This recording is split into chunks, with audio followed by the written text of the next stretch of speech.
The real problem with TERFs. Hey, it's Prince of Queens, and a few people have requested that I have a live stream chat with Magdalene Burns, who is a lesbian feminist who is seemingly firmly annoyed by non binary identified people like the dude shown in this picture.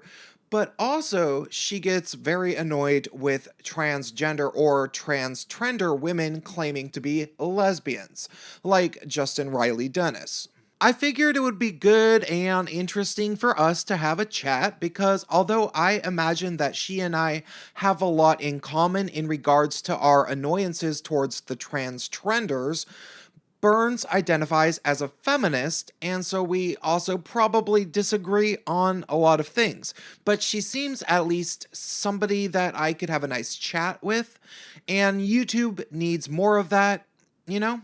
I liked that discussion with Lacey Green and Blair White. Furthermore, Magdalene is somebody that has been called a TERF or trans exclusionary radical feminist probably more than a few times, which is something that I realize now that I have never really touched upon in one of my videos, at least a whole bunch. So I wanted to give my thoughts. First things first, I have a lot of transgender friends both on YouTube and also in real life, and I strongly consider myself very sympathetic to their issues and even an actual ally. However, this does not mean that I agree with every piece of the common fourth wave intersectional feminist narrative in regards to transgender people. Namely, I do not agree with people who say that transgender women are real women entirely, because I think it comes down to an annoying semantic debate at best, but more so an offensive denial of objective reality at worst, which we have altogether too much of in postmodern schools of thought. I was confronted first with this conversation when dealing with transgender men who started identifying as quote unquote faggots a number of years ago, some of whom not even having transitioned at all.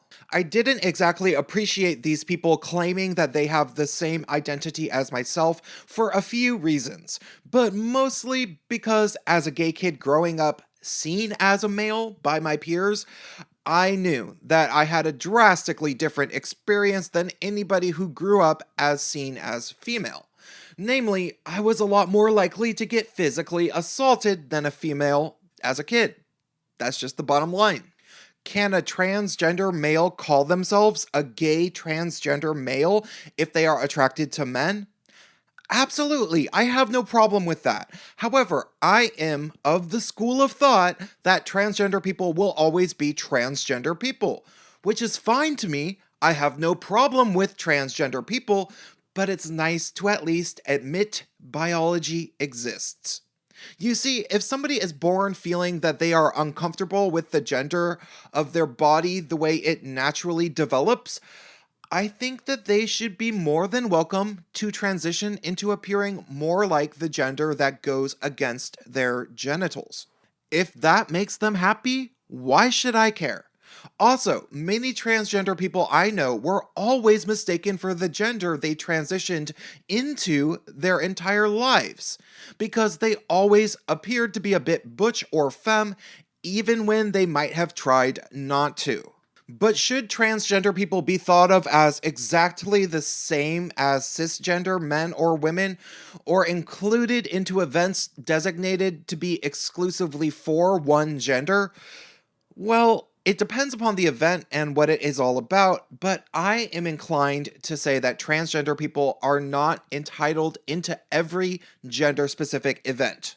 I'll say it like this. When people start drawing lines in the sand and demanding that people go against objective reality to act as if there are no differences between transgender women and cisgender women, for example, it opens up a huge can of worms and sets the stage for a giant array of conflicts around inclusion. For example, a lesbian friend of mine once threw an event with the name Clit in the title and was accused of being a TERF simply for that, even though the event wasn't even trans exclusionary at all. Just the title alone was enough to set these people off, because there is a definite specific type of trans person who are so obsessed with being seen as real women that they will actively seek out opportunities to get butthurt about such small things.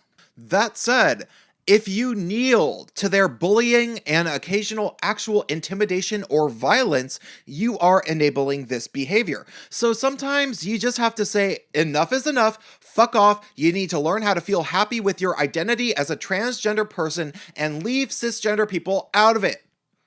You are not entitled to control whether cisgender women ever talk about their vaginas or their periods. So go to hell and find a new activist cause, you selfish piece of shit. That is my stance on uppity transgender people who demand inclusion everywhere. But here's where TERFs begin to get weird. TERFs often start saying that transgender women have quote unquote male privilege, because supposedly they have been conditioned socially to be male, and supposedly that gives them male privilege, which is completely offensive to me, both as a transgender ally and a male myself. Simply put, male privilege as a singular entity absolutely does not exist. And if I forget, remind me to make a listicle video about various reasons why. I will concede that there are a select few circumstances where it is advantageous to be male growing up in the West in terms of how you are treated, but I am willing to bet that these generally do not feel like privileges to people who are born with penises that suffer from gender dysphoria. TERFs seemingly act as if transgender youth who are biologically male and seen that way by their peers are treated with some inherent awesomeness, which taints their ability to be quote unquote real women after they transition, which is largely just complete bullshit. Regardless of the whole discussion on what a real woman really is, which I don't want to get into anymore, transgender women are the highest population to suffer from hate crimes proportionally. And this doesn't only happen after they transition. Many or most of these people were picked on relentlessly just for being girly and born with a dick. That ain't no privilege, cupcake. But as wacky as it is to say that transgender women have male privilege, which there could be potential arguments to make for in certain instances, real TERFs take it way further than that, to the point where it illustrates the true venomous hatred that exists within these women's hearts. You see, there are some women who are angry that the term TERF is used as an insult at all, and these are often the ones that I had only really heard about until a bit over a month ago when I encountered one online. These are the ones that think that transgender women are just deeply twisted and violent men that want to use transitioning as a way to further victimize women. Don't believe me that these people exist? Check out the public group on Facebook called This Never Happens, dedicated to archiving news stories about transgender women committing acts of violent crime against cisgender women. Now, granted, there are definitely transgender women who do commit violent crime. I think we've all seen Jerry Springer by now.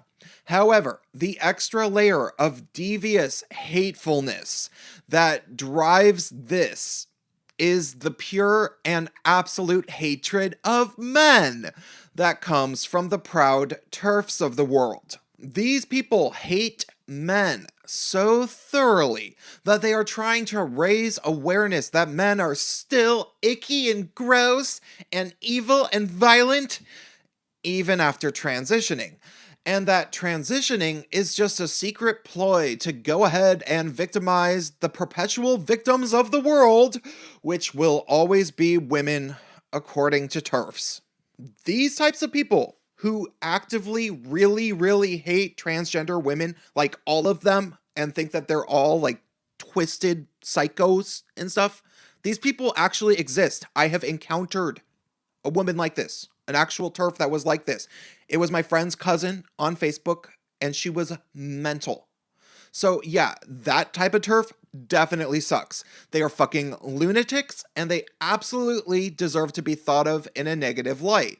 That said, I don't encourage people to mess with the Facebook group that I showed, because that would just validate their struggle in their minds. But if you do join the group, as I know I can't stop you, please just bring logical and non-inflammatory debate to the table.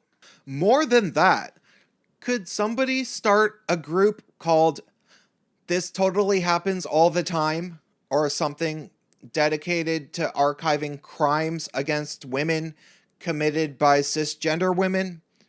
Because I will totally join that group. That's all I have for today. Drop me a comment. Help me out on Patreon if you think I seem cool. Hit the bell button next to the subscribe button so that you don't accidentally break up with me. And stay tuned.